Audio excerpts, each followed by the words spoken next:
Ok. Ok? Ok, por favor. Todos prontos? Então, vamos começar aqui. Bom dia mais uma vez a todos. Reunião de 12 de maio de 2021, da segunda turma, segunda Câmara, segunda sessão de julgamento do CARF.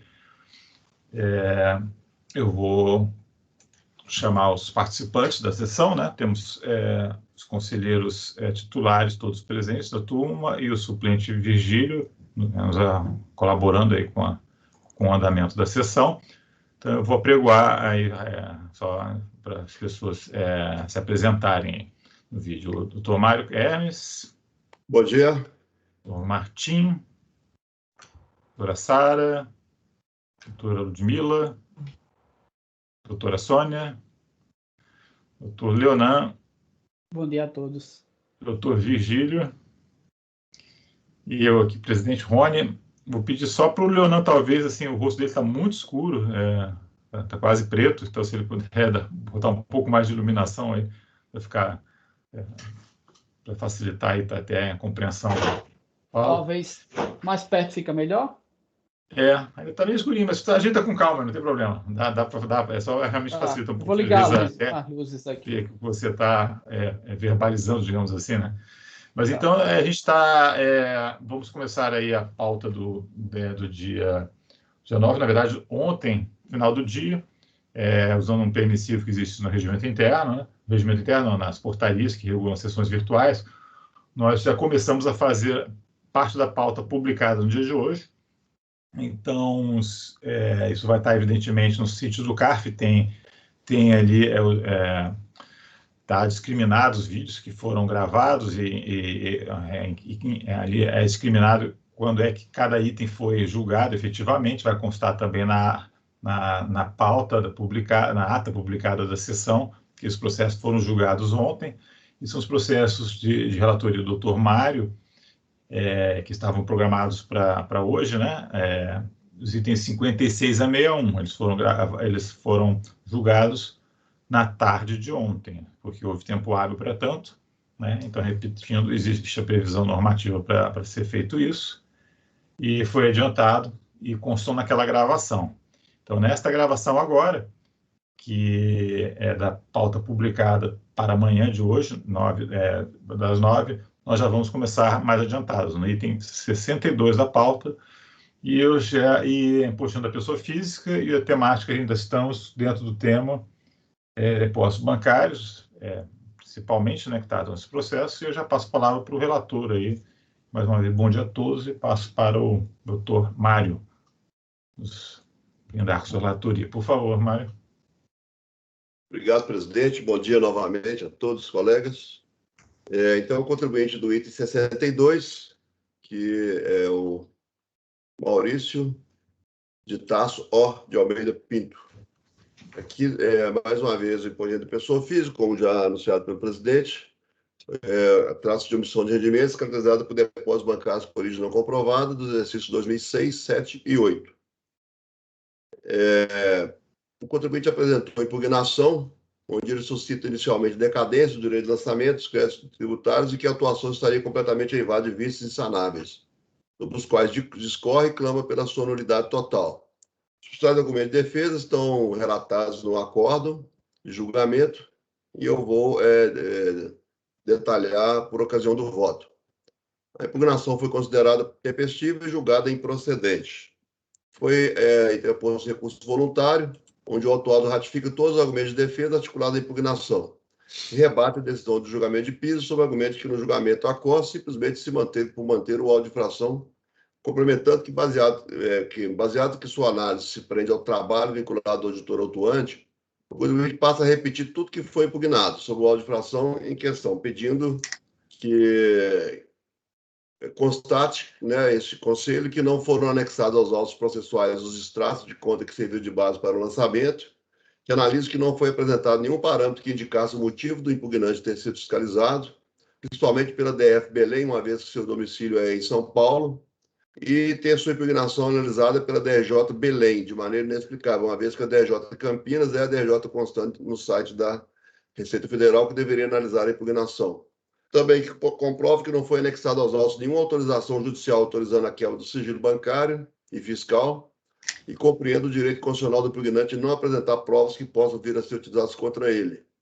E verifica a existência de vício e não fornecer ao contribuinte autuado todas as informações para que ele possa se defender, tais como os parâmetros utilizados para incluir o impugnante na seleção de fiscalização, os motivos da fiscalização ser feita por unidade jurisdicionante, não jurisdicionante do impugnante, a analisação dos extratos bancários e o motivo de ter sua impugnação analisada e indeferida por DRJ distinta daquela devida. Conclua que aquela sujeito sem ocorrer de autoração judicial é vedada. Em tópico do recurso intitulado da análise dos procedimentos, argue o recorrente que a autoridade fiscal lançadora elaborou e encaminhou ao autuado termos de intimação nos quais, segundo seu entendimento, procurava que o fiscalizado fizesse prova contra si próprio. Ou seja, esclarece, exigindo que demonstrasse que omitiu rendimento em sua declaração de imposto sobre a renda, exigindo comprovação de origem de depósito efetuado em suas contas correntes. Assim, afirma que o direito de não apresentar provas que possam vir a ser usados contra ele mesmo. Ele invoca esse direito. Invoca nesse ponto que classifica como princípio constitucional da não culpabilidade. Argue nesse ponto que nós temos do artigo 142 do CTN, a atividade administrativa é vinculada, não podendo os agentes fiscais exercer tal função segundo seus critérios pessoais, nem amparar em legislação que ofenda os princípios constitucionais, devendo imperar a lei como fonte de todos os direitos e obrigações em matéria fiscal. De sorte que não seria aplicada penalidade alguma se não decorrer da lei o fato improvável. Ainda em fase preliminar, ele argue lá o amplo direito de defesa, está sendo representado pela nulidade da autuação devido o seu direito de defesa, né? Alega que teria sido fiscalizado sem que os basilados do direito tenham sido observados, e o princípio da defesa sobre o argumento que não teria anexado à auto-infração os parâmetros que garantem a motivação da fiscalização e cópia dos extratos. No tópico intitulado do direito, ele discorre sobre o conceito de renda, citando o artigo 112 do CTN, e no mérito questiona o lançamento baseado em depósitos bancários, argumentando que caberia fiscalização e efetiva prova de omissão de receitas. Conclui ser legítimo e nulo de pleno direito o lançamento com base em extratos bancários e apresenta também legislação contra incidente dos juros mediante a aplicação da taxa Selic. Preliminar de decadência, passo para o voto, presidente. Passo direto para a análise no final da decadência, depois de discorrer sobre o Instituto. No presente caso, relativamente ao período de apuração mais distante, ao ano calendário 2005, aplicando o artigo 1731 do CTN, a data, o prazo final para lançamento seria 31 de 12 de 2011. E se for aplicar o 150 parágrafo 4, seria 31 de 12 de 2010.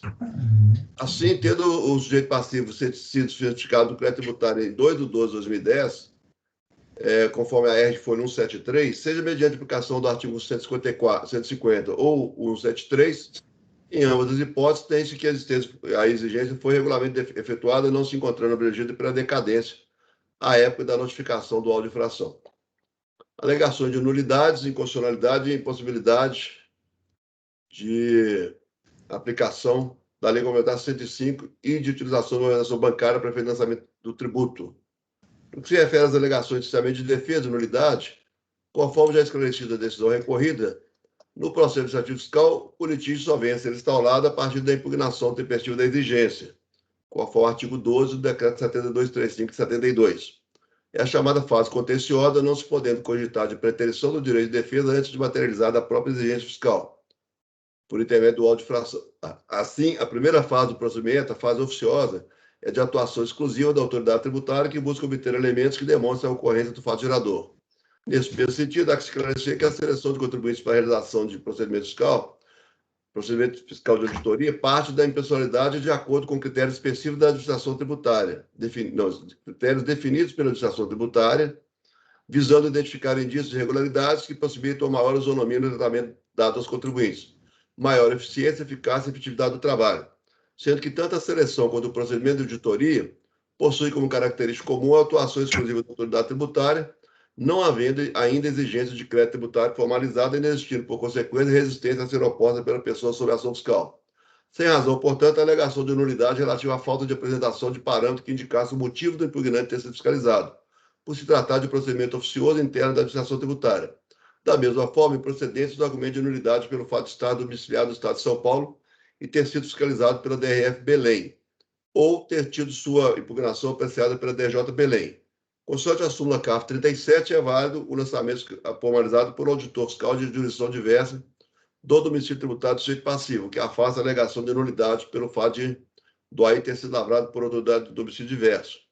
Nessa mesma linha, relativamente ao julgamento, temos o verbete simular número 102, preceituando que é válida a decisão proferida por DRJ de localidade diversa do domicílio do sujeito passivo.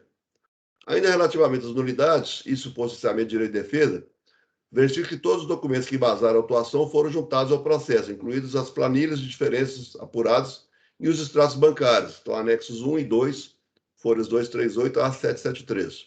Também é fato que tais documentos encontravam-se à disposição do contribuinte, inclusive para extração de cópias.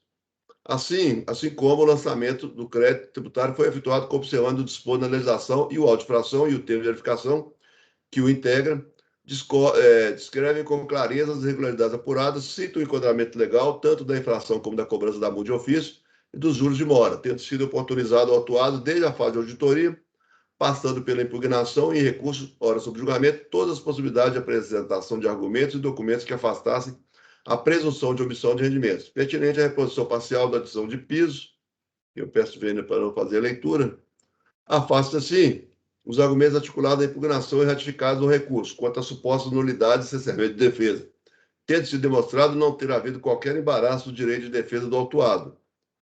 É suscitado pelo recorrente a violação do seu direito à intimidade e ao sigilo bancário, assim como a impossibilidade de utilização de movimentação bancária para lançamento de tributos. Alegações de inconstitucionalidade, eu estou citando já, repetindo aqui a súmula CARF 2, o controle de legalidade efetivado por esse conselho, dentro da devolutividade que lhe compete, frente à decisão de primeira instância, analisa a conformidade do ato de administração em consonância com a legislação vigente. De toda sorte, não há qualquer ilegalidade, nulidade ou irregularidade na requisição e obtenção de documentos bancários pela Receita Federal, pois, para tanto, suporte jurídico na Lei Complementar 105, o Decreto 3724, que é regulamento, e a Lei 10174, que e também nós temos aqui o julgado do STF, né, com o tema 225, que dá guarida a esse tipo de investigação.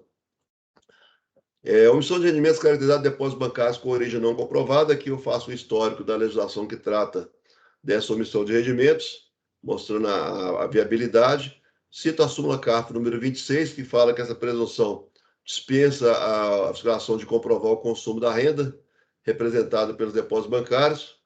E ocorre que, embora devidamente intimado para comprovação, mediante documentação hábil e idônea, a origem dos recursos creditados em suas contas correntes, preferiu o contribuinte manter-se inerte, sob o argumento de que não seria obrigado a produzir prova contra si, ocasionando a aplicação da presunção prevista no multicitado artigo 42 da Lei 9.430. Registro que o recorrente foi devidamente advertido quanto às implicações resultantes do não atendimento das intimações para a comprovação da origem dos recursos, preferindo apresentar argumentos contrários ao atendimento. Deve ser mantido o lançamento. Juros, taxa Selic, eu estou citando aqui a súmula CARF número 4, né, que prevê a cobrança. Da mesma forma, quanto à incidência dos juros sobre os débitos tributários, após o lançamento, a súmula CARF número 5. Antes de todo exposto, voto por conhecer do recurso no mérito negar-lhe o provimento. Dúvidas, colegas? Algum questionamento? Passar então a votação, Martim. Acompanho o relatório. Acompanho também. Eu também acompanho. Também acompanho. Também acompanho. Acompanho. Também acompanho. Ficou 62, unanimidade de votos, negar provimento ao recurso. Item 63, por favor. Obrigado, presidente. Item 63, o contribuinte Oswaldo Graça Couto. Esse caso aqui, há uma particularidade que ele alega operações de mútuo com a pessoa jurídica da qual ele é titular. E, inclusive, aqui é relativo ao exercício de 2008 também, né? Da apuração de omissão de rendimentos caracterizado por depósitos bancários com origem não comprovada. Em outro exercício fiscalizado, que ele cita no recurso e na impugnação, foram consideradas essas operações de mútuo com a mesma empresa. Qual que é o argumento do contribuinte? Ele era titulado a imobiliária e ele fala que todo começo de mês, final do mês, na verdade, ele depositava um valor fixo aqui, R$400 mil na conta da imobiliária, e no mês seguinte, no prazo de uma semana mais ou menos, ela restituir esses 400 mil para ele. Então, foi aceito num outro período pela fiscalização e nesse aqui não foi aceito. E eu estou fazendo algumas planilhas aqui mostrando que há uma vinculação muito clara entre esses depósitos e esses resgates, e essa volta desse dinheiro, conforme as planilhas que eu vou demonstrar. Então, eu estou propondo acatar essa argumentação de que teria sido operações de mútuo dele com a empresa e não da empresa com ele propriamente. Então, seria o retorno do mútuo, que é o depósito inicial, e depois o retorno, e a origem é bem clara. O depósito tem lá como depositante o destinatário do depósito que ele faz à empresa, e depois tem o depositante para a conta dele, a mesma pessoa jurídica. Então, eu vou fazer a leitura aqui, peço, como são valores mais altos, eu queria o apoio dos colegas aí para analisar a questão em conjunto. Esclarece a autoridade lançadora que, de posse dos extratos bancários apresentados pelo autuado, foi elaborado um novo termo de intimação, sendo o contribuinte instado a comprovar a origem dos créditos constantes de seus extratos bancários. Em atendimento a tal intimação, por meio de expediente datado de 9/12/2010, o fiscalizado informou que sua movimentação bancária decorria de procedências justificáveis suas declarações de anos anteriores, necessidade de transferência de recursos entre ela e sua empresa, venda de imóvel, tudo de forma genérica. Foi o contribuinte reintimado a comprovação de sua movimentação. Devido à falta de atendimento às intimações para a comprovação da origem de sua movimentação bancária, foi lavrada a presente autuação. Esclarece ainda a autoridade fiscal lançadora que o contribuinte possui algumas contas em conjunto, sendo intimada a cotitular para a comprovação da origem, o lançamento foi realizado à proporção de 50%. E foram excluídos da apuração das omissões os depósitos de créditos de valores individuais até 12 mil, cujo somatório não ultrapasse 80 mil. Foi apresentada a impugnação, onde alega que, durante o procedimento de auditoria fiscal, teria apresentado as declarações de extratos fornecidos pelos bancos, tendo sido tais extratos recusados como prova, sob o argumento de que não provava nada. Apresentou a relação de valores movimentados das respectivas contas correntes com justificativos e complementos nos seguintes termos. Temporariamente, foi apresentado o expediente de folha 229-213, onde, por meio de procurador, afirma ser o autuado idoso com mais de 80 anos e não teria sido possível preparar a documentação comprobatória, pois que não teria contado com a colaboração de profissionais por ocasião da auditoria, requer-se prazo adicional de 30 dias para apresentar a documentação necessária. Foi apresentado um novo expediente, onde são acrescidos novos argumentos contrários à autuação, para a justificativa de que o recorrente não dispunha de meios técnicos para apresentar a documentação correta, e defesa efetiva, que comprovaria a regularidade da apresentação de sua declaração. Então, o expediente é afirmado que o recorrente seria sócio controlador de uma pessoa jurídica, que transferia no final de cada mês a importante 400 mil, que retornava à sua conta corrente no mês seguinte, acrescido CPMF, anexa cópia de balancete de pessoa jurídica, onde afirma constatados os lançamentos, que os valores depositados em 14/12/2007 seriam decorrentes da venda de imóvel, conforme a escritura que anexa, que parte dos depósitos corresponderia à transferência de contas de operações denominadas conta corrente de depósitos para o investimento, CDI.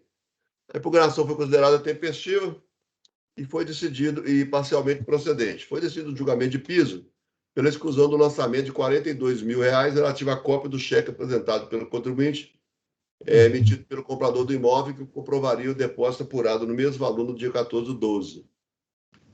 Foi apresentado recurso voluntário, onde o autuado afirma que o lançamento decorreria basicamente de duas inconsistências apontadas pela auditoria, quais sejam transferência de numerários da conta bancária do recorrente ao final de cada mês, no valor de R$ 400 mil mensais, para fazer a fase da despesa da pessoa jurídica prédio imóveis, da qual é controlador, retornando no início do mês subsequente, acrescido de remuneração como diretor. E venda do imóvel, cito na rua Oliveira Rocha, 33, apartamento 201. Passa a discorrer sobre tais operações. Para melhor explicitação dos argumentos de defesa, peço vênia para parcial reprodução da peça recursal. Para melhor esclarecimento, segue abaixo o quadro onde estão indicadas as datas dos saques na conta do contribuinte, do recorrente, e as datas das devoluções feitas pela Predil, com devido acréscimo de sua remuneração mensal. É importante deixar expressamente consignado que foram juntados aos autos todos os extratos das contas do recorrente, bem como todos os balancetes da Predil Imóveis Limitada, que comprovam as transferências no final de cada mês, bem como as devoluções no início dos meses subsequentes. Logo, é absolutamente induvidoso e inquestionável que o recorrente depositava na conta da Predil, repito, da qual era cotista controlador, a importante de 400 mil, para pagamento de despesas de final de mês, como ocorre com qualquer empresa, independente de seu objeto social, quando apresenta insuficiente de caixa. Foram juntados aos autos cópias dos balancetes de abril a dezembro de 2007 da Predil, onde tinha constatado os lançamentos de todos os valores de Oswaldo Graça Couto e a ele devolvidos, além da remuneração como diretor. A necessidade de recurso da Predil prosseguiu diante das dificuldades existentes no final de cada mês, tanto que, presentemente, a citada sociedade não exerce mais qualquer atividade. Tendo cedido todos os ativos. Na decisão objeto do presente recurso, está dito textualmente o seguinte: no entanto, não foi possível vincular os débitos na conta corrente do Banco Pactual a cada mês, a partir de abril de 2007, com aqueles apurados pela fiscalização e cujos valores e dados são diferentes. Pela descrição de extrato, não há como se concluir que o valor de débito de 400 mil a cada mês foi destinado a Predil Imóveis Limitada e muito menos que os valores dos depósitos foram depositados pela referida pessoa na conta do sujeito passivo. Não foi apresentada qualquer prova nesse sentido. Data vênia, não há maior evidência dos depósitos feitos no final de cada mês pelo recorrente na conta da Predil e consequente devolução no início dos meses subsequentes do que os extratos e balanceios juntados aos autos. Só não existe contrato escrito de mútuo, posto que desnecessário, principalmente por se tratar de empréstimo de pessoa física, sociedade da qual era controlador. Evidente, pois, que está amplo e exaustivamente comprovado o empréstimo feito pelo recorrente a Predil Imóveis ao final de cada mês e a consequente devolução no início do mês subsequente ao empréstimo. Aceitação pela Receita Federal dos empréstimos feitos pelo recorrente a Predil. Idêntico procedimento, isto é, empréstimo no final de cada mês e a devolução no início do mês subsequente, acrescido de sua remuneração, aconteceu no exercício de 2009, ano base 2008. O presente recurso de respeito ao exercício de 2008, ano base 2007. O recorrente recebeu o termo de intimação em 2013, relativo ao exercício de 2009, questionado idêntico procedimento adotado pelo recorrente no exercício de 2008, ano base 2007, objeto do presente recurso. Após as informações prestadas pelo recorrente, a delegacia, a DRF Rio de Janeiro, acolheu o posicionamento do recorrente nos seguintes termos. Quanto aos valores de maior vulto, 400 e 500 mil reais, que são os recursos que o contribuinte afirma serem originários de um mútuo, entre ele e a Predil, embora não tenha sido trazido nenhum contrato escrito entre as partes, verificamos que existe uma reciprocidade e suscetibilidade de ingressos de remunerados entre ele, o contribuinte e a sociedade de empresa Predil. Assim, a fiscalização acata a alegação feita pelo contribuinte que existiu no curso do ano calendário 2009 uma relação de mútuo, de fato, entre o contribuinte fiscalizado e a sociedade Predil. Para exemplificar, o saque de 400 mil na conta corrente do fiscalizado no Banco Pactual, feito em 29/2 e depositado através de TED na agência do Bradesco, da Predil, está sendo devolvido ao fiscalizado na mesma conta do Banco do Brasil no dia 6/2, pelo valor de 401 mil. Logo, o próprio órgão julgador acolheu os esclarecimentos prestados pelo recorrente, pois o preenchimento do recorrente procedimento, inclusive com relação aos valores envolvidos, foi absolutamente idêntico no exercício 2008, com ano base 2007 e 2009, ano base 2008. No que se refere à venda do imóvel, afirma a ocorrência de tal operação em 13 de dezembro de 2007. Juntou cópia da DIRPF do comprador do imóvel, relativo ao exercício 2008, onde consta a declaração da aquisição do citado imóvel pelo valor de 550 mil. O pagamento da totalidade do preço do imóvel, segundo a firma, teria sido efetuado por meio dos cheques de 286 mil e 42 mil, e ordem bancária no valor de 72 mil, juntados aos autos, juntamente com a petição de 21/8/2014. Restando 150 mil que teriam sido pagos em moeda corrente, finaliza esse tópico nos seguintes termos. Conclui esse verano entender que os depósitos resultados no presente lançamento estariam com sua origem amplamente comprovada e requer provimento de seu recurso. O relatório, presidente, passa a leitura do voto. Alegação relativa a operações de mútuo. Afirma o recorrente que usualmente depositava na conta da pessoa jurídica que Predil a importância de 400 mil para pagamento de despesas de final do mês e retornando no início do mês subsequente. Corrobora tal informação elaborando essa planilha. Foi no próprio recurso, quadro planilha, onde estão indicadas as datas dos alegados saques da conta corrente e as datas das devoluções, com devido acréscimo de sua remuneração mensal, qual abaixo produz. Esse é o quadro que ele traz aos autos. Consigna ainda o contribuinte que foram juntados aos autos todos os extratos das suas contas, bem como os balancetes da Predil, que entende comprovar as transferências. Complemento que, a despeito da inexistência de contrato de mútuo, entende categoricamente evidenciado que tais depósitos teriam como origem a devolução dos empréstimos feitos no final de cada mês, conforme apontado no quadro elaborado. Ainda durante o procedimento de auditoria, em resposta a intimações para que comprovasse com documentação e hábil idônea a origem dos recursos, relativos ao depósito alegados como decorrente de empréstimo concedido a Prediu, o contribuinte apresentou a seguinte justificativa. Efetuou de modo sistemático ao longo do ano, aqui a folha 103, é uma resposta a uma intimação. Por apenas alguns dias, a transferência a débito de sua conta de aplicações, valores em torno de 400 mil, a fim de suprir limites de conta bancária do Banco Bradesco. Esses valores foram devolvidos no máximo em 8 dias. A justificativa foi considerada pela fiscalização como insuficiente. Assim, o então fiscalizado foi novamente instado a comprovar de forma individualizada para cada um dos créditos a origem dos valores. Em atendimento à tal intimação, foram apresentados extrato mensal da movimentação junto ao Bradesco e 8 comprovantes de TED. Nessas TEDs, constam transferências de valores da conta corrente do autuado junto ao Banco Pactual para a conta número tal do Banco Bradesco da pessoa jurídica Prediu, nas seguintes datas que eu estou relacionando. Todas no valor de 400 mil. Esses documentos também foram considerados insuficientes pela fiscalização para efeito de comprovação das alegadas operações de mútuo. No julgamento de piso, chegou-se à mesma conclusão. Os comprovantes de transferência eletrônica de valores apresentados pelo autuado ainda na fase de auditoria e acostados aos autos das folhas 112 a 19, deixam evidente o fato de que os valores transferidos, R$400 mil em cada TED, tinham como destinatária a empresa Prediu, conforme os campos destinatário e CNPJ de tais documentos. Por outro lado, verificando os extratos de movimentação financeira juntados aos autos, constato na conta mantida pelo autuado junto ao Banco Pactual a existência de operações lançadas a crédito identificadas como depósitos, cuja descrição no extrato apresenta o seguinte texto: depósito em conta corrente, CIP, Prediu Imóveis Limitada, em datas e valores conforme a tabela abaixo.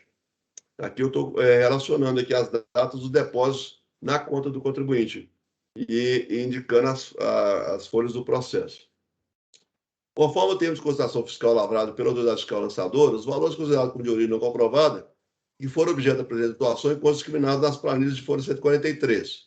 Especificamente na planilha atinente ao Banco Pactual, a folha 144, constam como os valores mensais de depósito a tributar, entre outros, os mesmos lançamentos discriminados na tabela operações, identificados nos extratos como depósito via CIP. Ou seja, tais valores foram efetivamente considerados pela autoridade lançadora como depósitos bancários com origem não comprovada, dando aso ao lançamento como emissão de rendimentos. Entretanto, em que pesa a ausência de apresentação de documentos comprobatórios do contrato de mútuo, entendo que há evidências que demonstram a ocorrência de pelo menos parte das operações de mútuo alegadas. Verifica-se que há congruência entre parte dos valores constantes do quadro /planilha apresentado pelo contribuinte na pré-execução, os valores das TEDs apresentadas e os valores de depósito identificados nos extratos da conta corrente relativa ao Banco Pactual, onde há clara identificação do depositante. No outro giro, há que salientar que a presente atuação apresenta como descrição dos fatos de enquadramento legal a apuração de depósito bancário de origem não comprovada. Ocorre que, ao sentido desse relator, os valores constantes da planilha acima da planilha, perdi que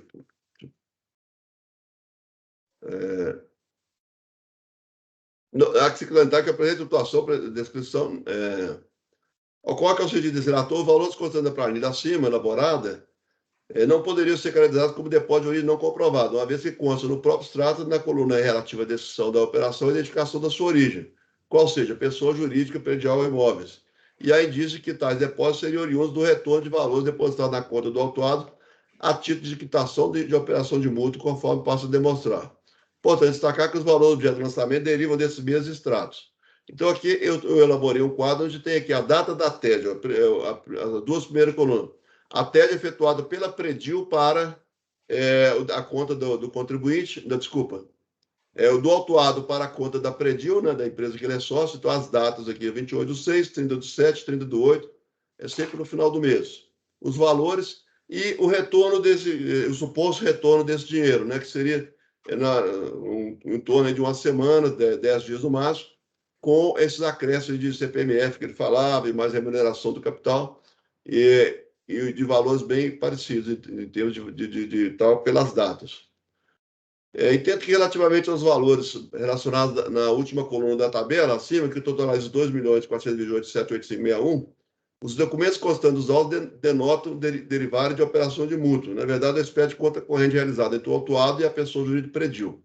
Tal conclusão tem por base, principalmente, as cópias de TED apresentadas pelo contribuinte, onde ficam comprovados os depósitos por ele efetuados na conta bancária da pessoa jurídica, cotejados com os extratos da sua conta corrente junto ao Banco Pactual, onde constam os depósitos da Pactual na conta Não é, da Predial, desculpa. Pactual é o banco.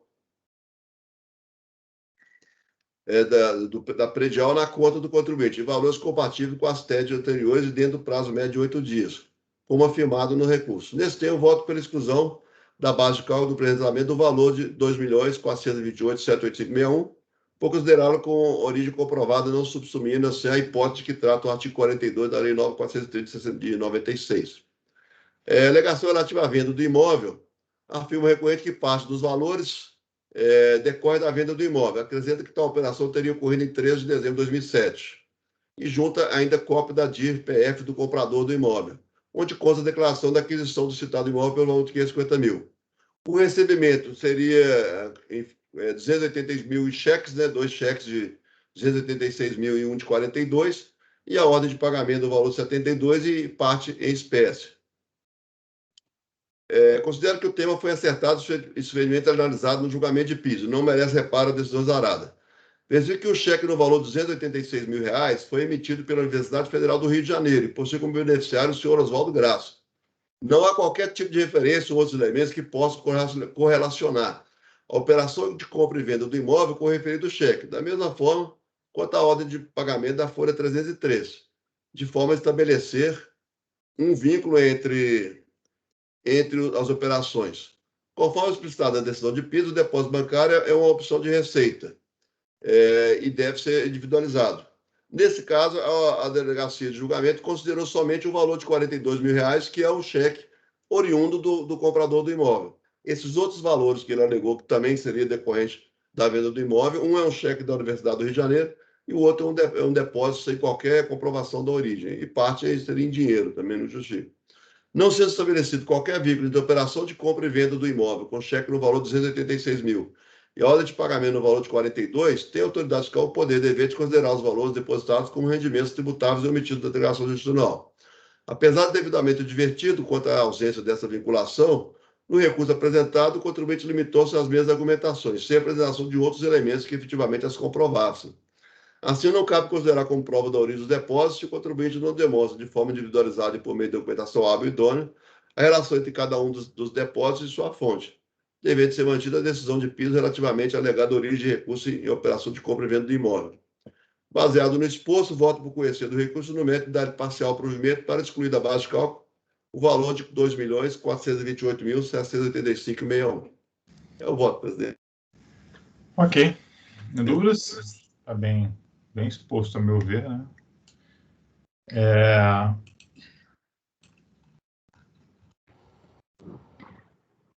Presidente, dá só mais um minutinho para eu acabar de dar uma olhada, por favor. Pode ser? A Sônia está pedindo a palavra. Sônia, aqui a minha barra está bem em cima da mãozinha dela aqui. Eu não conseguia ver. Sônia, por favor. Bom dia a todos, bom dia, presidente, bom dia, conselheiro Mário. Na realidade, eu queria colocar algumas coisas, né? Em primeiro lugar, por origem, a gente compreende não apenas a prova da titularidade do depositante, né, quem deposita, mas especialmente a natureza jurídica do negócio e ensejador do depósito, né, a procedência. E, nesse sentido, a decisão de piso, ou a decisão da DRJ, ela bem colocou que, como não foram trazidos os contratos de mútuo, o contribuinte poderia ter apresentado os livros de escrituração, diário à razão, as contas especificadas, né, nas quais estivessem registrados aí os empréstimos, né, o valor da remuneração mensal para que pudesse ser comparado, né, entre os débitos e os créditos, e até informações a respeito aí da CPMF, né, informações bem específicas, até porque os valores eles são parecidos, mas eles não coincidem, né? O próprio relator, ele fala no voto dele que existem indícios de que seriam os mútuos, e relativamente aos mútuos com terceiros, né? Os mútuos são negócios jurídicos aí que pressupõem, então, a devolução de bem fungível, né? Tomada emprestada, enfim. Para a comprovação da origem do mútuo, né, é preciso considerar que essa informalidade que pode existir em vínculos empresariais, né, na empresa que ele era controlador, ou em vínculos familiares, ela não pode ser oposta à fazenda, né, não pode ser oposta ao fisco, e para que ela seja colocada em face da Receita Federal, é preciso que existam provas confirmadas, né, então é crucial a demonstração do fluxo financeiro individualizado, né? Senão seria muito fácil. Existem diversos julgados nesse sentido, né?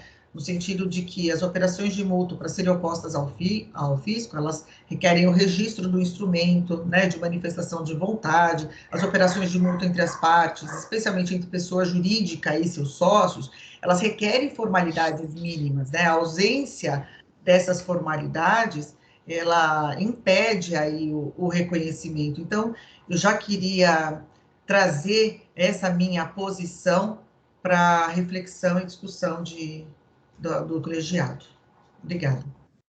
Obrigado. Eu fiquei agora, a Sônia falou, eu fiquei um pouco na dúvida em relação à questão contábil, né? O que foi trazido em ponto? Bem, não tem contrato de mútuo, mas em relação à escrituração, o que foi trazido aí? Só dar uma reforçada aí, essa questão fática, Mário. Havia registros desses lançamentos, dessa movimentação aí? Sim, eu estou verificando aqui os balancetes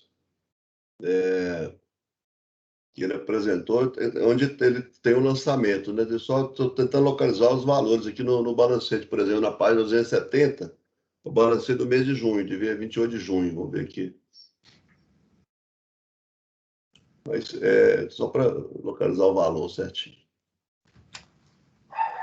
Só comentando já a conselheira, em tese, normalmente eu também trabalho com essas hipóteses, né? A gente tem muita rigor para considerar um mútuo, propriamente. Nesse caso, especificamente, eu adotei esse posicionamento por entender que, aí eu vou invocando realmente a verdade material, e é um mútuo inverso, né? Na verdade, ele não está alegando que ele está recebendo o mútuo, que é o comum que a gente encontra, aquela questão do dinheiro que aparece, distribuição de lucro disfarçado, de mútuo, alguma coisa assim.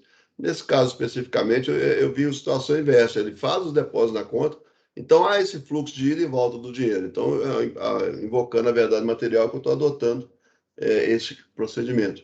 Agora, ele inclusive, era anexou os conceitos. Só lembrar, Mário, que os balancetes não foram aceitos como prova, porque eles não individualizam os valores dos depósitos, né? Em momento algum, eles individualizam. Então, eles estão lá nas folhas 250 e pouco, 252, 260, eles não individualizam os depósitos. Eu realmente trago aqui a reflexão de vocês, porque a parte probatória realmente ficou muito fraca e o ônus era do contribuinte.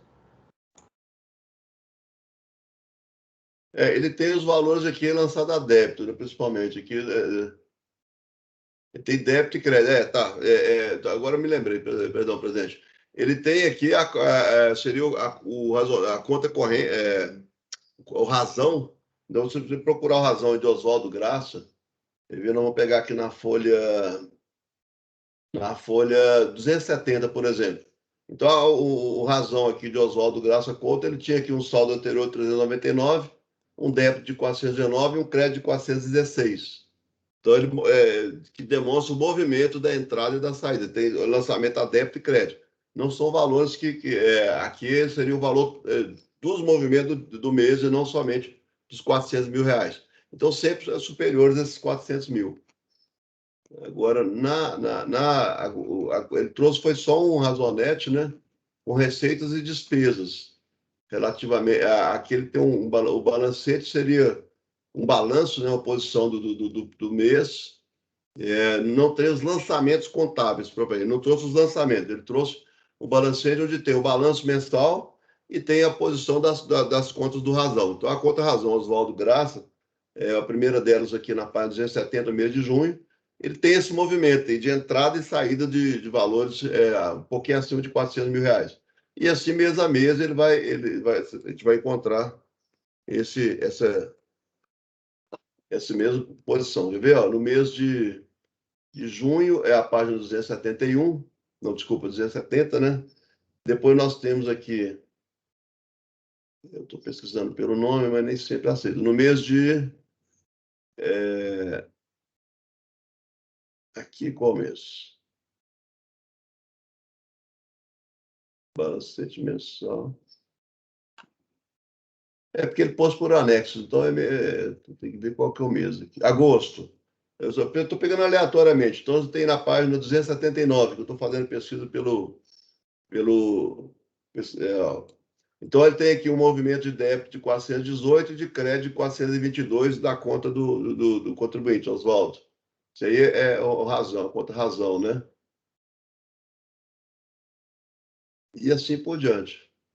Então, eu considerei esse conjunto de elementos para poder chegar a esse convencimento, mesmo sendo muito afeito a não aceitar contrato de multa também, em regra, né?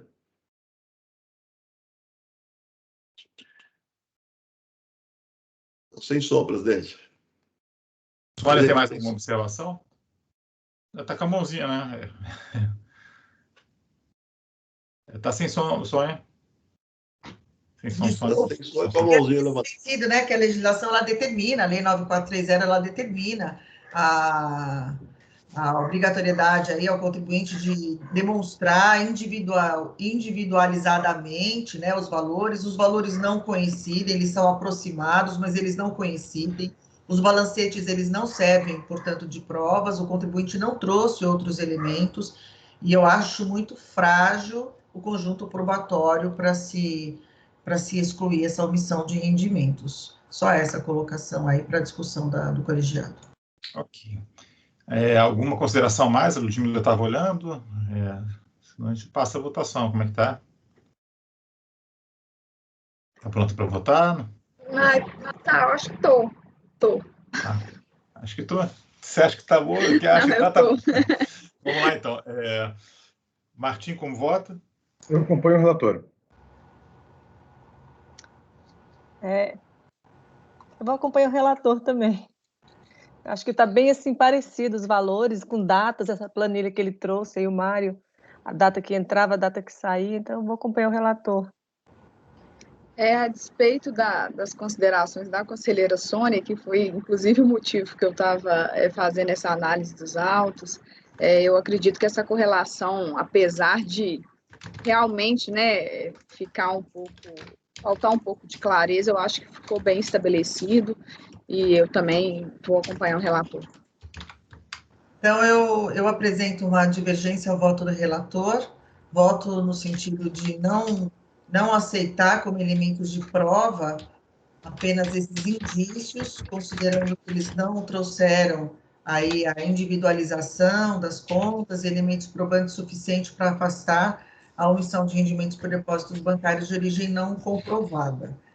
Então, com relação a esses valores, então é parcial provimento em menor extensão, não é isso, Mário?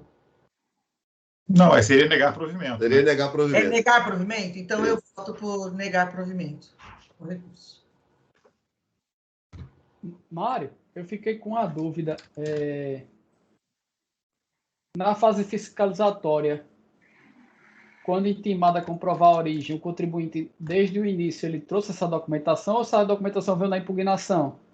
Não, ele trouxe, inclusive, eu estou colocando isso no voto aí, deixando bem claro, assim, que ele foi intimado, inclusive no ter intimação consta os valores de 400 mil para que ele comprove. Conforme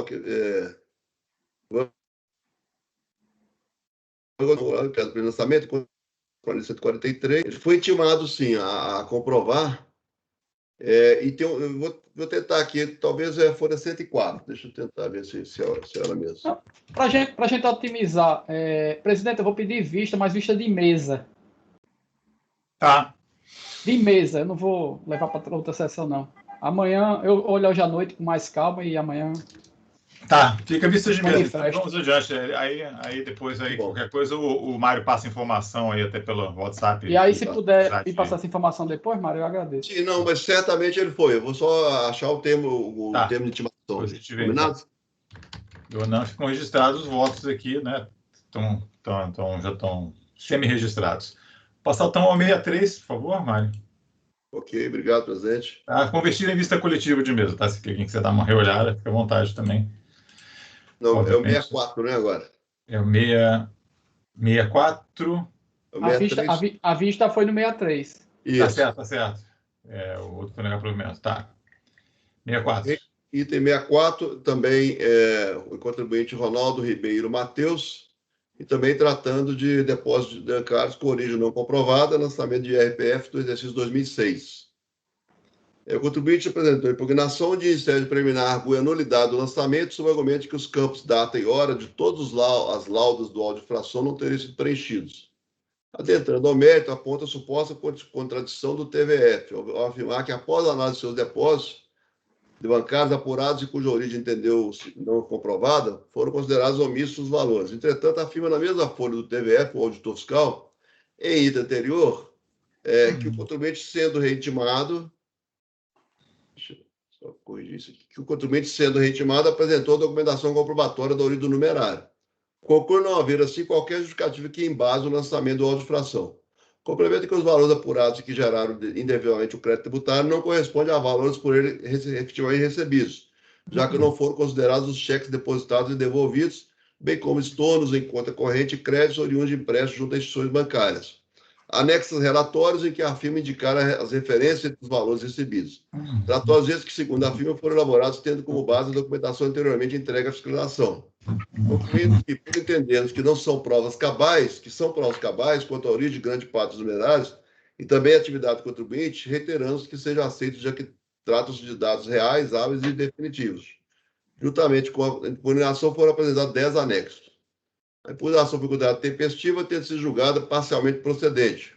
Foram aceitas algumas das justificativas relativas aos relatórios apresentados juntamente com a impugnação, sendo excluídos do lançamento diversos valores, conforme o quadro constante do acordo, que totalizaram 90.312,50 de exclusão.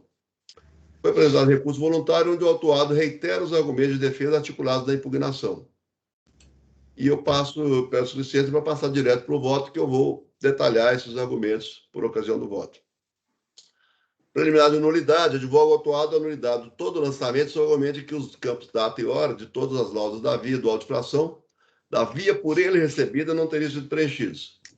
Foi destacado o julgamento de piso e a apresentação desses mesmos argumentos, que na via do auto de infração anexado ao presente procedimento, verifica-se que a procuradora do autuado tomou ciência do lançamento em 17 de 12 de 2009, às 11 horas, sendo esses mesmos dados incluídos nos campos data e hora da página de face do auto de infração, folha 190. Complemento que essas mesmas informações constam do termo de encerramento do auto de infração, folha 194, também assinado pela procuradora do autuado. Comungo assim com a conclusão do autoridade julgador de piso, no sentido de que não se vislumbra prejuízo ao direito de defesa do contribuinte, uma vez que a data e a hora da lavratura do auto de infração e da ciência são as mesmas, e constam de via assinada pelo representante legal do autuado, tendo inclusive sido incluídos no momento da ciência do auto de infração, sendo de pleno conhecimento do autuado de sua procuradora. Aqui eu destaco o artigo 59, que fala das nulidades, né? Fica evidente o pleno conhecimento dos fatos e circunstâncias que sejaram o lançamento. É fato que, tanto na peça impugnatória quanto no recurso sob análise, o autuado demonstra pleno conhecimento dos fatos e valores relativos à autuação, apresentando argumentos de defesa que evidencia total ciência e compreensão desses fatos e razões, não devendo assim ser acatada a preliminar. Mérito, sustenta a ausência de qualquer justificativa que embase o presente lançamento, que os valores apurados não corresponderiam a rendimentos por ele recebidos, já que não foram considerados os cheques depositados e devolvidos, bem como os estornos em conta corrente, oriundos de empréstimos. Ainda nesse ponto, a dúvida havia contradição na informação prestada pela autoridade fiscal lançadora, pois ao mesmo tempo que afirma que não teria sido comprovada a origem dos valores, em outro ponto do TVF afirma que o então fiscalizado teria apresentado a documentação comprobatória. Sem razão recorrente.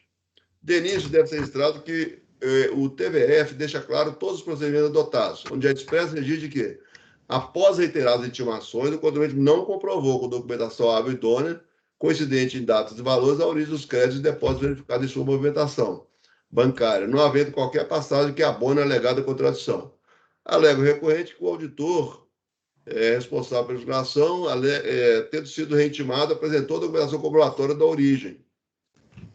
Tal alegação é totalmente distoante da realidade, basta a leitura do trecho citado, constante do TVF, para se apurar sua inveracidade. De fato, consta no TVF a seguinte passagem.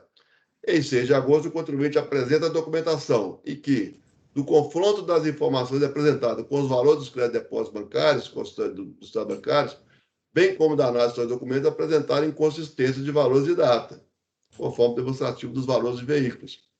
Conforme se verifica, afirma a autoridade que o cotejo das informações apresentadas com os valores dos créditos e depósitos demonstrou inconsistências, tendo sido, inclusive, elaborado demonstrativo que foi submetido à apreciação do autuado mediante nova intimação, onde novamente foi instado a comprovar a origem dos valores. No que se refere aos pagamentos, aos argumentos que não teriam sido considerados cheques depositados envolvidos, bem como estornos em conta corrente e créditos oriundos de empréstimos, tais dados foram objeto de acurada análise pela autoridade jogadora de piso. Em tópico intitulado das exclusões no acordo, constante do acordo. Após tal análise, foi procedida a elaboração de um quadro no próprio acordo, onde todos os valores questionados pelo contribuinte foram compilados em uma única planilha, constando a identificação dos valores a serem excluídos do lançamento e dos valores mantidos, com a especificação da respectiva motivação. Traz do quadro de folhas 307 e 313, onde foram compulsados item por item todos os valores e razões de questionamento, sendo incluído coluna onde é expressamente declinado o motivo de exclusão ou manutenção do respectivo valor. Aqui eu estou reproduzindo parcialmente essas informações.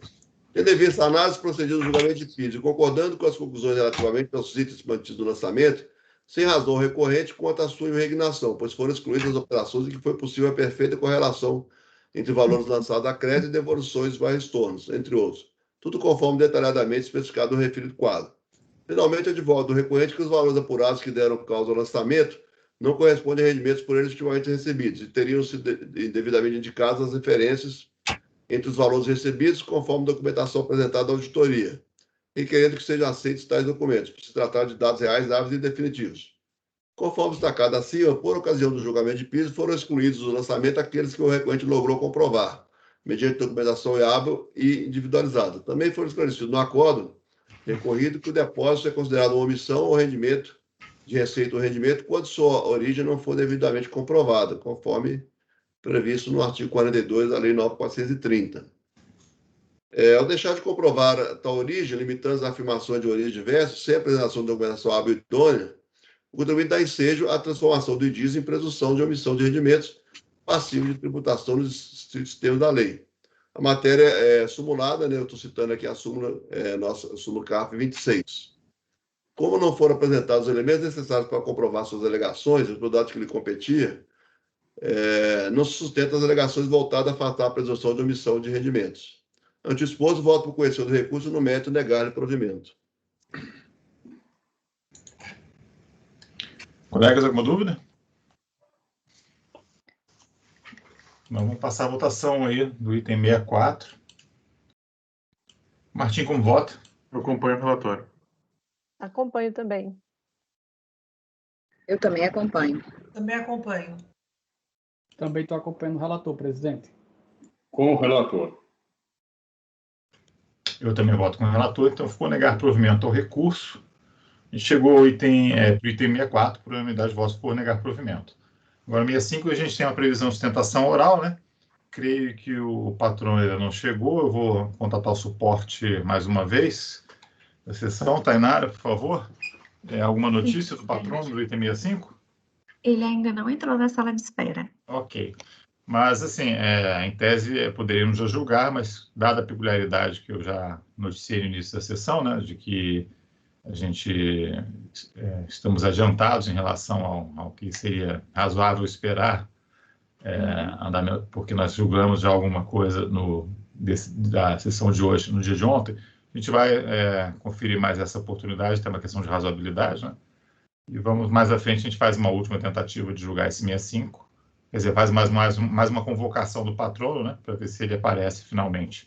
Então, a gente dá uma pulada nesse 65, por enquanto. A gente passa para o meio... Ó, pode falar? É o suporte que falou? Só falei ok. Obrigada. Okay, tá ótimo. A gente vai esperar, vamos até o final agora da manhã, né? E aí, se a gente conseguir chegar, aí a gente volta para o 65 aí, e aí julga. Vamos para o 66, então, por favor, doutor Mário. Obrigado, presidente. Presidente, uma dúvida, o intervalo não seria por agora ou... Que horas são? São 10 Não, são horas? 10 horas, é 10h30 só. Ah, tá. Tradicionalmente. É o novo, Vamos para o 66, então. novo Juliano. O item 66, contribuinte Maria Antonieta de Freitas Ribeiro. Aqui já saímos da omissão de rendimentos por depósitos bancários e trata de dedução de despesa com saúde que foram glosadas. Então, a notificação de lançamento de RPF relativo ao exercício 2006. A autuação decorre da apuração de dedução indevida de despesas com saúde declarados pela autuada, que totalizam R$ 40.027,57, por falta de comprovação. Ainda conforme escrito pela autoridade escolarizadora, foram procedidas as seguintes glosas de valores declarados. Aqui são vários recibos, né? E alguns já foram mantidos pela DRJ. Então, eu vou pedir licença para não ler essa parte. A contribuinte apresentou impugnação, onde alega contestar parcialmente a exigência, requerendo que sejam consideradas as seguintes deduções. Então, ela tem acesso à Caixa de Assistência dos Advogados do Rio de Janeiro, a Unimed do Rio de Janeiro, essa profissional Ana Cristina, Flamarion e Maria Tereza. A impugnação foi considerada tempestiva, tendo sido julgado procedente em parte. Foi decidido pelo restabelecimento das deduções declaradas pelo relativo aos profissionais Flamarion e Ana Cristina, de acordo com os recibos apresentados, mas em valor menor um pouco, e mantidos os demais. E também considerado da Unimed Rio de Janeiro. Entendeu-se ainda no julgamento de piso que a então autuada não teria se defendido relativamente aos valores. Esse ponto aqui é interessante, porque ele está considerando que preclusa essa questão da Caixa de Assistência dos Advogados, e eu acho que ela defendeu sim. Então, eu vou trazer, eu até colei a impugnação, que é muito simplória, mas ela se refere à Caixa de Advogados e aos outros também. Como ela não trouxe documento nenhum da Caixa de Advogados, segundo o entendimento, ela foi considerada como precluso. Então, entendeu o julgamento de piso que a então autuada não teria se defendido relativamente aos valores glosados referente à Caixa de Advogados do Rio de Janeiro, tendo em vista que não teria sido anexado aos autos, juntamente com a impugnação, documentos para fazer prova de efetiva despesa. Sendo assim, foi mantido o valor de R$ 34.141,65, considerado como parte não contestada. O que eu estou defendendo também é que lá durante o procedimento fiscal, ela já tinha apresentado esses documentos, né, durante o procedimento fiscal, e não trouxe na impugnação, mas já constava dos autos. Foi apresentado recurso voluntário, onde a contribuinte requer a revisão parcial da decisão de piso, de forma a ser considerados os pagamentos por ela realizados para a Caixa de Assistência no valor de R$ 8.433 e não de R$ 11.380, como afirma ter erroneamente declarado. Para tanto, juntamente com a pedra execução anexa do demonstrativo de pagamentos emitido pela CAAG, cópias de boletos mensais e respectivos comprovantes bancários de pagamentos do alegado gasto. Ao final, informa o recolhimento da diferença que entende devida. Conforme relatado, resta como parte controvérsia no presente recurso somente a glosa de gasto com saúde declarado pela contribuinte, como incorrido com a Caixa de Assistência dos Advogados do Rio de Janeiro. Relativamente a tal gasto, assim se manifesta a autoridade fiscal lançadora. Glosa do valor de 40 mil, né, das despesas médicas, Caixa de Assistência do Advogado do Rio de Janeiro, 34 mil, diversos boletos bancários que discriminam duas pessoas físicas que não são dependentes do contribuinte, e um comprovante de pagamento, boleto sem titulação do beneficiário. No julgamento de piso, entendeu a autoridade julgadora que a autuada não teria sido defendida relativamente aos valores glosados referente à CAAG, conforme o seguinte acerto do acordo guerreado. A impugnante em sua peça impugnatória não se defende dos valores glosados referente à CAAG, tendo em vista que não anexa aos autos quaisquer documentos para fazer prova da efetiva despesa, devendo, portanto, ser mantido o valor de 34.465 referente à parte não contestada. Portanto, considerou-se que o contribuinte não teria se defendido dos valores glosados referente à CAAG, sob o argumento de que a autuada não teria anexado aos autos documentos para fazer prova da efetiva despesa. Ocorre que, em que pese a singeleza da peça impugnatória, nos mesmos termos das demais despesas que foram consideradas pela autoridade julgadora, consta da impugnação expressa manifestação quanto a gastos. Expressa manifestação quanto a gastos a título de despesa com saúde dispendidos com a CAAG, onde, do total declarado, 34.465, a então impugnante requer a consideração do valor de 11.380,55. Ou seja, não entra com a glosa apenas da diferença entre o valor original declarado e esse por ela reconhecido. Por pertinente, oportuna reprodução da reduzida peça impugnatória. Aqui eu colei, presidente, até uma imagem justamente para mostrar que ela se refere também à CAAP nesse caso específico. Está vendo? Então, a impugnação dela é muito simples. E ela, o primeiro item aqui, não foram consideradas os seguintes doações: CARD. E a DRJ considerou que, como ela não anexou nenhum documento, essa parte seria não impugnada, como não impugnada. Mas está aí, falando claramente. No outro giro, há novamente que ser reportado aos termos da declaração dos fatos de enquadramento legal da notificação de lançamento, onde há expressa manifestação da autoridade fiscal atuante no sentido de que os diversos boletos bancários analisados relativos à CAAD discriminavam duas pessoas físicas que não são dependentes de um comprovante de pagamento sem discriminação. Tal manifestação, repito, semanal da prova da lançadora, deixa claro que foram exibidos, ainda na fase de auditoria fiscal, pela hora recorrente, os tais boletos de pagamento da CAAD, os quais teriam sido objeto de análise e desconsiderados por aquela autoridade, por entender que discriminavam pessoas que não seriam dependentes da então fiscalizada. Entretanto, a autoridade lançadora não acostou aos autos os referidos boletos, apesar de fazer expressa menção aos mesmos, o que evidencia a sua apresentação pela fiscalizada. Considerando que na impugnação apresentada há expressa alusão aos gastos com a CAAD e que os fatos a serem relatados evidenciam a exibição dos boletos relativos a tais pagamentos, ainda na fase da auditoria fiscal, entendo que caberia análise de tais argumentos e documentos do julgamento de piso, ao revés de se considerar como matéria não impugnada. Tal conclusão, em princípio, implicaria em proposta de anulação do acordo recorrido. Conforme o parágrafo 4 do artigo 16 do decreto 725, a prova documental deve ser apresentada na impugnação, precluindo o direito. Entretanto, a ressalva expressa quanto demonstrado a impossibilidade. Baseado no fato de que há expressa alusão aos boletos bancários relativos a pagamentos realizados pela CAAG, para a CAAG, na própria notificação do lançamento, tem que os boletos apresentados juntamente com a persecução não se tratam de novos documentos, somente exibidos nessa fase processual. Tendo em conta os princípios da verdade material e do formalismo moderado que rege o processo administrativo fiscal, considero que tais documentos devem ser objeto de análise, assim passa a examiná-los. As cópias dos boletos bancários acostados aos autos das folhas 5566, juntamente com cópia dos comprovantes de pagamento, dão conta que a recorrente efetivamente incorreu em gastos com saúde em favor da CAAD. Tais pagamentos totalizam 7.172, do exercício 2006 no calendário 2005. De fato, apontam, além da autuada, outros dois beneficiários. Entretanto, consta dos boletos expressamente discriminados os valores correspondentes a cada um dos beneficiários, cotejando esses valores discriminados dos boletos relativos à recorrente com o demonstrativo de pagamentos do ano base 2005, emitido pela CAAD, é de fácil constatação que se trata dos mesmos valores, 7172 e 76. Portanto, enquanto devidamente comprovados os gastos com saúde da recorrente com a CAAD. Determina o parágrafo 3º do artigo 60 do já citado decreto 725 que, quando puder decidir do mérito a favor do sujeito passivo, a quem aproveitaria a declaração de nulidade, a autoridade julgadora não a pronunciará nem mandará repetir o ato ou suprir a falta. Nesses termos, respaldado em tal preceito normativo, entenda-se de razão parcial a recorrente, devendo ser parcialmente restabelecido o gasto com saúde com a Caixa de Assistência do Advogado do Rio de Janeiro, correspondente ao valor por ela despendido e como beneficiário do plano de saúde, que totalizou 7.172,76 no ano de 2005. Baseado em tudo exposto, voto por conhecimento de recursos no mérito da área parcial provimento para restabelecer parte da dedução de despesas com saúde no valor de 7.172,76. Eu voto, presidente. Ok. Colegas, dúvidas? A Sônia tem... sempre mesmo... essa barra aqui é chata, porque ela fica exatamente no local onde aparece a mãozinha da Sônia. Eu e o Martim, eu acho que o Martim levantou a mão antes de mim. Não sei se você quer falar alguma coisa, Martim? Não? Eu tinha levantado a mão antes do Mário relatar quanto à questão do intervalo. Eu acho que não baixou a mão.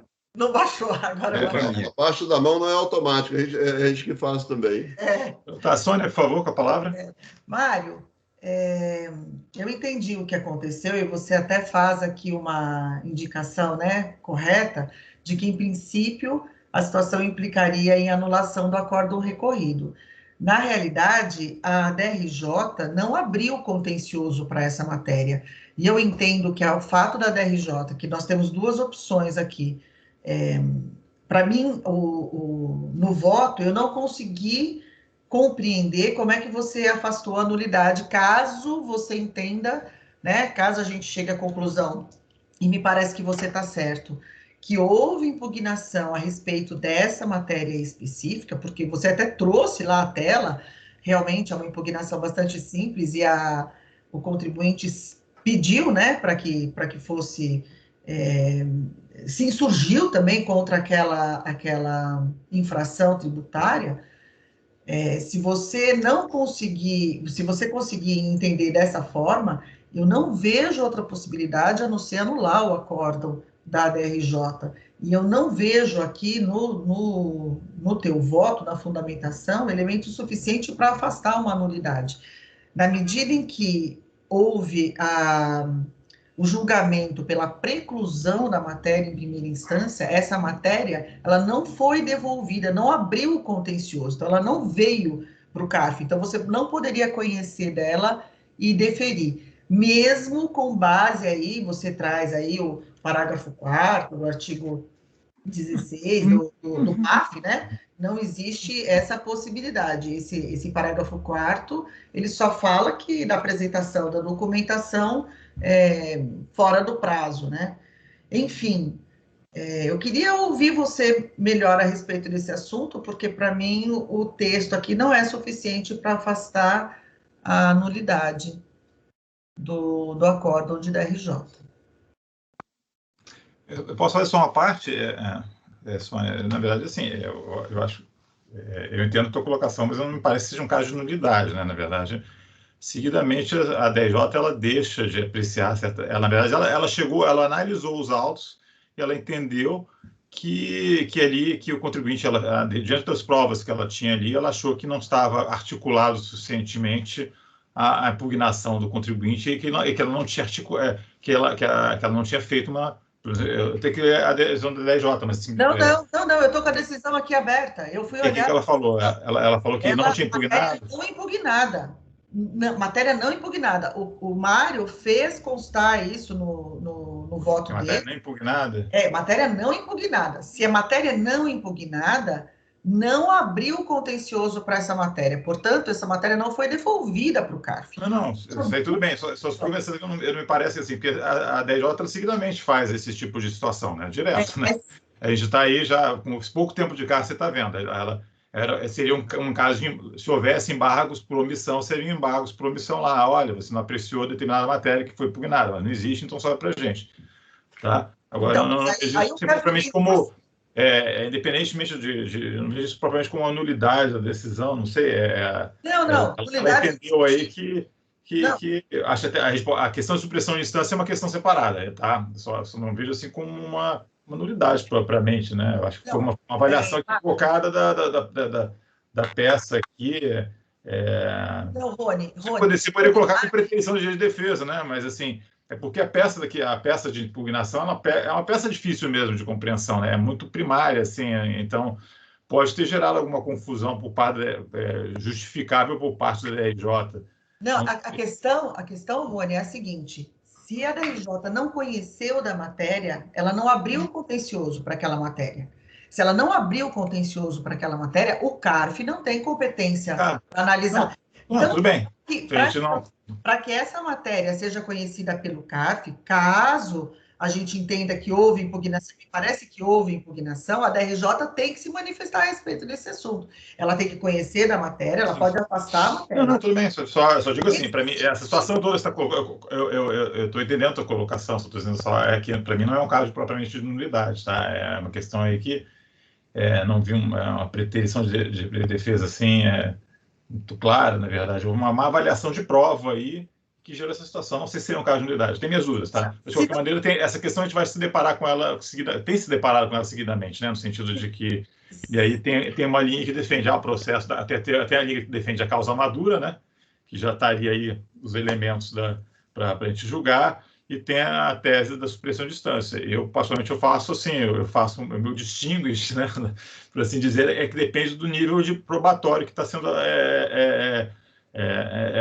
da natureza das provas que estão sendo avaliadas nos autos, né? Quer dizer, então, se você tem uma situação muito clara, né? Que a gente sempre cita moléstia grave, o contribuinte traz, tem lá a documentação ali e tal, uma coisa que dá para reconhecer, é desnecessário fazer todo o trâmite para a segunda instância de novo, eu acho que aí até dá para relativizar e superar essa questão da supressão de instância. Agora, evidentemente, se o exame da prova é mais complexo, envolve matéria de direito que exige uma maturação maior, é recomendável, até para fins de segurança jurídica, digamos assim, do contencioso administrativo, né, a gente ter análise em 2 instâncias, sim. Então, depende aí um pouco da complexidade da causa, e eu traço um pouco esses limites na minha cabeça, sabe? Assim, aí depende do caso concreto, né? Então, não faço assim, sempre que não tiver analisado a DRJ, volta para eles analisarem. Então, de repente, é um caso simples, a gente já resolve aqui. Agora, se for um caso um pouco mais complexo, não, acho que a gente até uma questão de segurança, até para a própria fazenda pública, para o próprio contribuinte, a gente submeter a lide a duas apreciações na esfera administrativa. Então, eu faço essa distinção. Rony, só fazendo essas observações. Aí, não sei o que você vê, se você acha que realmente seria um caso assim, que valeria a pena voltar, né? Até o Mário também quer falar. Eu vou só terminar aqui para passar a palavra para o Mário. Eu entendo o seu ponto de vista, mas eu acho que o legislador não deu essa competência, essa capacidade de discriminação. O ato de você conhecer ou não conhecer uma matéria, de abrir ou não o contencioso a respeito dela, não existe, não é discricionário. O ato ele é vinculado. Então, se o contribuinte não recorre daquela matéria, se a DRJ não conheceu da matéria, não abriu o contencioso, ponto. Então, o que o Mário poderia ter feito, na minha opinião, caso ele venha a entender, né, que me parece que é isso, que houve a impugnação, a única saída seria devolver para a DRJ analisar, na medida em que não existe discricionariedade desse ato para a gente. Agora, a outra possibilidade que existe, a meu ver, então isso tudo é a minha forma de considerar, né, o meu entendimento, caso se entenda que porque está aqui, né, eu tô com o acórdão aqui aberto na minha tela, e está falando que a matéria não é impugnada, portanto, não abriu o contencioso. Se só essa matéria foi trazida em recurso, para mim é um caso de não conhecimento, porque não há contencioso a respeito dessa matéria. Né? Se não há contencioso, o CARF não pode conhecer esse recurso. Se a matéria trazida ao recurso é uma matéria que não foi conhecida pela DRJ, o CARF não pode se manifestar. Então, feitas essas colocações, inclusive quanto à ausência de discricionariedade do conselheiro a esse respeito, eu finalizo e passo a palavra aí para o Mário. Ok. Mário, suas manifestações aí.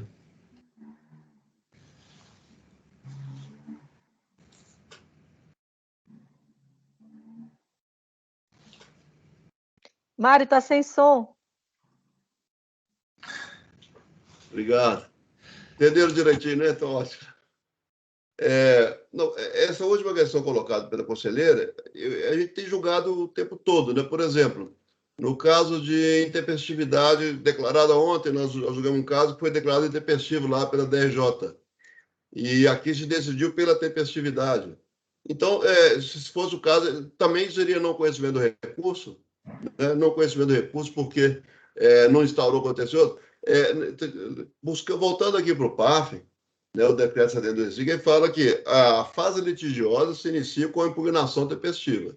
Então, o litígio já está instaurado. No meu ponto de vista, o litígio está instaurado. Né? Então, falar que não tem litígio porque a DJ não considerou, não, o litígio se instaura lá na propositura da impugnação. Então, há um litígio colocado que merece apreciação de parte nossa, uma vez oferecido o recurso voluntário.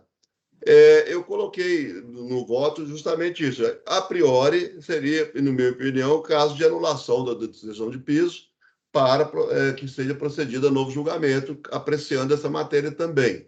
Mas aí eu invoquei o parágrafo 3º do artigo 59. Já até corrigi que eu tinha colocado 60, né? O que ele fala? Quando puder decidir a favor do sujeito passivo, a quem aproveitaria a declaração de nulidade, a autoridade julgadora não a pronunciará nem mandará repetir o ato ou suprir a falta. Repetir o ato seria novo julgamento da DRJ. Né? Isso se considerar como caso de nulidade. Caso não seja, aí a gente vai para o artigo 60 também do PAF, que ele fala: irregularidades, incorreções e omissões diferentes das referidas no artigo anterior não importarão em nulidade e serão sanadas com resultado de prejuízo para o sujeito passivo. Certo? Então, para mim, há embasamento jurídico, tanto no artigo 59, parágrafo 3º, que se for caso de nulidade, se não for o artigo 60, que dão guarida ao julgamento nessa instância, e uma vez efetivamente instaurado a fase litigiosa no momento da impugnação. Posso fazer mais uma parte? Último. Claro. É bom que esses debates... Essa questão vai ser sempre caso a caso. Esses debates são ótimos, né? Mário, a questão da intempestividade é uma exceção, né? É uma exceção a essa regra. A declaração da intempestividade pela DRJ pode ensejar, sim, análise do CARF a respeito da tempestividade. Foi o que a gente fez. Então, essa é uma situação de exceção. Na medida em que a matéria, e sob a minha ótica, o litígio ele é instaurado na correlação direta entre a matéria impugnada e a autuação. Tudo que foge à matéria impugnada e à autuação não faz parte do contencioso administrativo. Então, matérias alheias, em que pese o CARF vem, às vezes, decidindo, né, questões a respeito de compensação e outras matérias que não guardam relação entre a impugnação e a autuação, eu acredito que isso seja, sob a minha ótica, um equívoco nesses julgamentos, né? E não é porque nós temos feito que nós vamos continuar a fazer. Sob a minha ótica, existe um equívoco grande. Matéria não impugnada não existe o contencioso a respeito dela. Então, só existem, a meu ver, volto a falar, duas situações possíveis aí.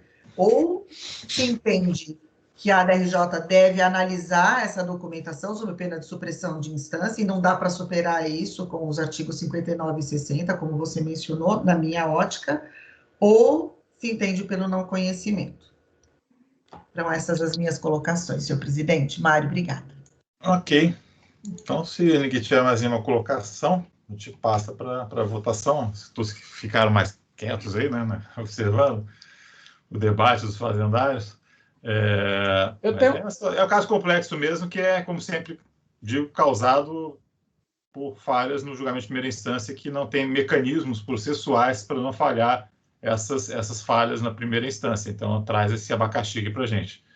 E a gente tem, meio caso a caso mesmo, né? Acho que talvez fosse até o caso de nulidade parcial, né? Acho que nulidade toda é nulidade parcial que se faz nisso do acórdão, né? Porque ele vai se ater só a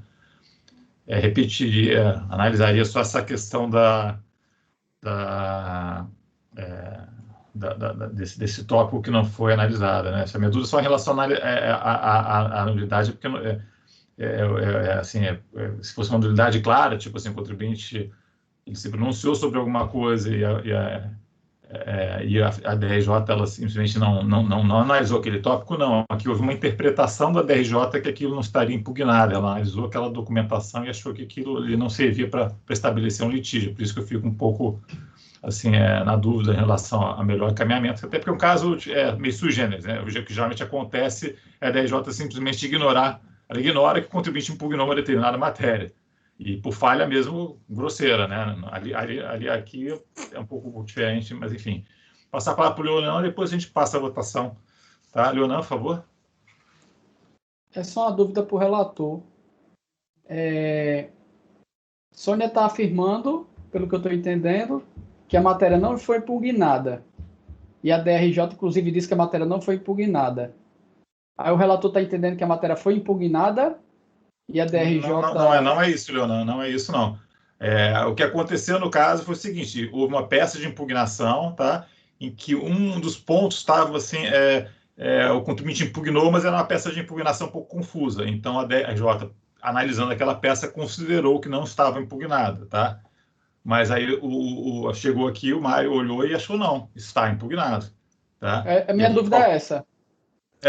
Isso que aconteceu. Na realidade, para mim, aparentemente, pelo que eu vi da descrição do Mário do documento, foi impugnada a matéria, mas a DRJ entendeu que a matéria era não impugnada. Então, ela não abriu o contencioso administrativo a respeito desse assunto. Então, o CARF, na minha opinião, pode não conhecer do recurso, entender, né, que a DRJ está correta, ou devolver para a DRJ analisar essa matéria que ela não analisou. Mário? Só o Mário te falar também, acho que quer esclarecer alguma coisa, Leonardo. Só respondendo, mas o conselheiro Leonan, na página 4 aí do voto, é a reprodução integral do recurso, tá? Da impugnação. Então, o que é a contribuinte falando? Tendo em vista que não foram consideradas as seguintes deduções. Aí ele põe a primeira linha, a CAARG, que justamente é o ponto discutível nesse momento. Então, ela põe CAARG, Unimed, Ana Cristina, Flamengo e Maria Tereza. Conforme o comprovante de pagamento, hora apresentado, tornando o imposto devido nesse exercício no valor de tanto. Só que a DJ considerou que ela não anexou os comprovantes de pagamento da CAARG, apesar dela relacionar. Então, ela analisou os outros que tinham comprovante na impugnação e não analisou do CAARG e considerou como não impugnado pela ausência de apresentação dos comprovantes de pagamento.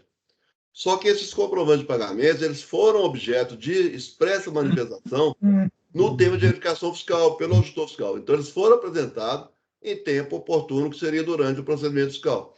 Por isso que eu estou entendendo que há efetivamente uma resignação quanto ao lançamento, sim, que não seria o caso de considerar como não impugnada, que foi o que a DJ considerou.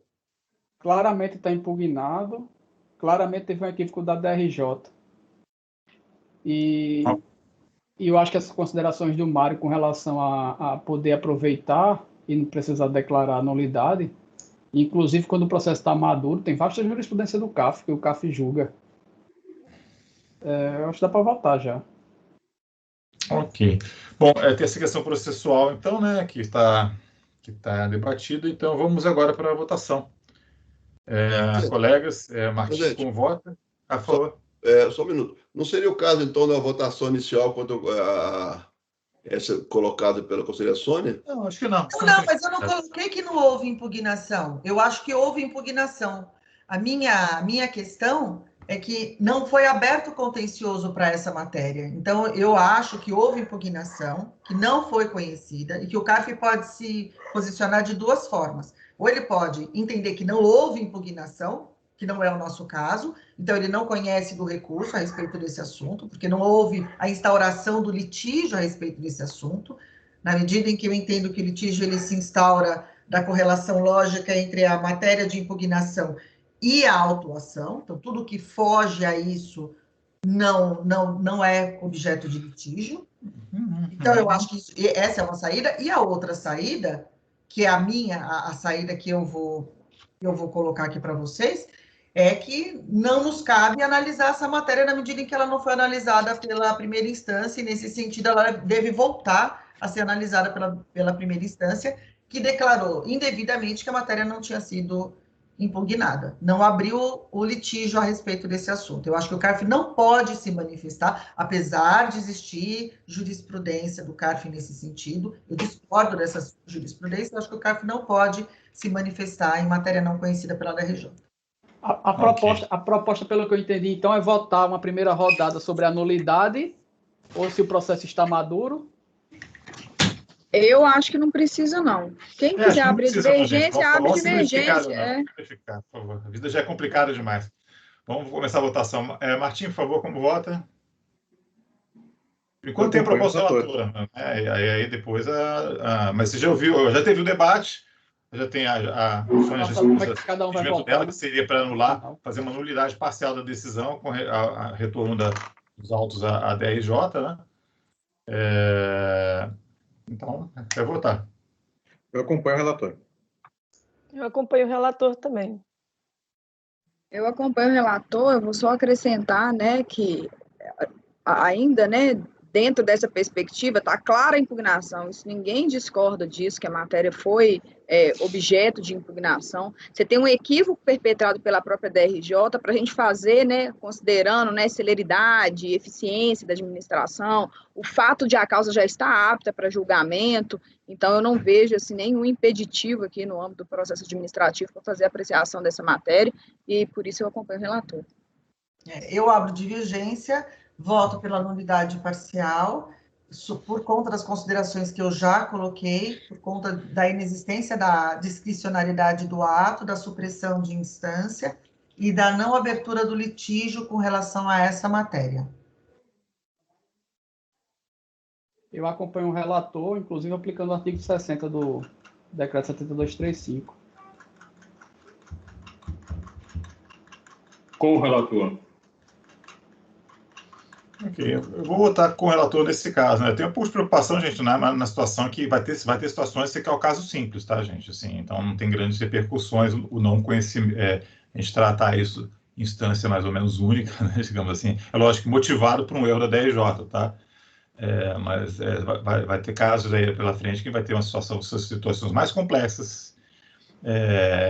E repito que eu acho que vão necessitar de uma apreciação, talvez assim, uma controvérsia mais em duas instâncias mesmo, dentro de acho que vai se operar com mais força. A gente está aqui basicamente em função de princípios de duração razoável do processo, né, de eficiência. Correto? Mas eu acho que vão entrar em relevo aí outras ponderações de outros princípios mesmo, dependendo da situação, que pode chegar a uma situação, a um rumo diferente, que eu acho que seria aconselhável um rumo diferente, né? Até para a questão de segurança jurídica mesmo, o princípio do duplo grau de jurisdição administrativa que existe, tá? Então, a gente tem que fazer essa ponderação caso a caso. Uma discricionariedade, não cabe essa discricionariedade ao julgador? Pode ser que não caiba, mas eu acho que realmente a gente tem que tomar um certo cuidado aí, tá? Né? Que vai chegar um caso extremamente complexo aí, de repente a DRJ não conheceu, aí estamos conhecendo aqui, em instância única administrativa aqui, né? Porque a autuação não tem controvérsia, a DRJ teve uma falha, né? E a gente vai chegar e vai tomar esse rumo aqui, e de repente vai ser uma causa que merece realmente todo um tema, um debate mais aprofundado, né? Não que nós sejamos incapacitados de fazer, mas é uma questão de o procedimento ele existe em duas etapas com uma finalidade, né? Exatamente, são filtros que se fazem sucessivos para se chegar ao resultado justo do contraditório, né? Tá? Mas assim, eu acompanho, né? Então, o relator fica por maioria, acho que a Ludmila quer fazer uma consideração, mas o resultado já está proclamado, tá? Então, ficou por maioria de votos. Não, depois eu faço. Não, era desse caso mesmo, mas fica para depois. Oi? Era só para falar, assim, só complementando, assim, essa questão que você colocou, eu acho que esse caso realmente não é um caso dos mais complicados, e sei ainda, né, da questão da aplicação subsidiária, eu travei? Vocês estão me ouvindo? Então, voltou. Da aplicação subsidiária do CPC nesse caso, se a gente analisar de uma perspectiva assim, histórica, assim, até da própria evolução do processo civil, e aqui a gente tem a aplicação subsidiária do CPC, no 73, as aplicações do julgamento da causa madura, elas eram muito mais restritas. Com o CPC de 2015, a gente veio essa expansão, ou seja, dentro desse sopesamento do duplo grau e da eficiência, a gente viu um alargamento de possibilidades de fazer essa apreciação quando o processo estiver apto na segunda instância, que é o que tem sido feito hoje no âmbito judicial. Então, eu entendo todas essas ponderações, mas só para trazer também essas questões, assim, em termos de evolução do nosso direito processual civil aplicado aqui subsidiariamente. Então também quero fazer uma ponderação última. Ponderações de encerramento, então. Tá? O judiciário tem todas as... São válidas, são úteis. O judiciário tem... também quer fazer ponderações, meu Deus, esse caso está rendendo. O judiciário tem todas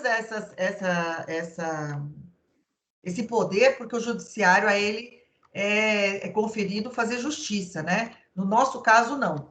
Nós não estamos aqui para fazer justiça, a gente está aqui para fazer um controle de legalidade em segunda instância. Então, nesse sentido, na ausência de discricionariedade legal, eu não afasto a aplicação da lei, não entendo mesmo tenha sido aqui aberto litígio a respeito desse assunto. Só feita essa ponderação, já passo para o Mário. Só complementando também, mas fugindo um pouquinho dessa temática aí, isso foi colocado, é muito irrelevante, sim.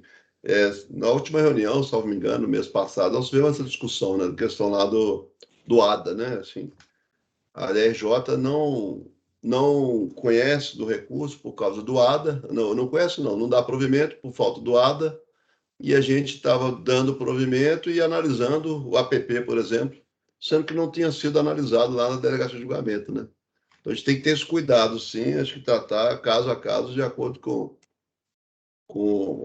de forma até mais restritiva mesmo, no dia a dia. Obrigado. Ok. Então, vamos fazer Ludmila e Sônia, por favor, baixem a mãozinha. E vamos fazer um intervalo aí, são 10h35. 15 minutinhos, 10 para as 11, tá? Ok? Pode ser? Obrigado.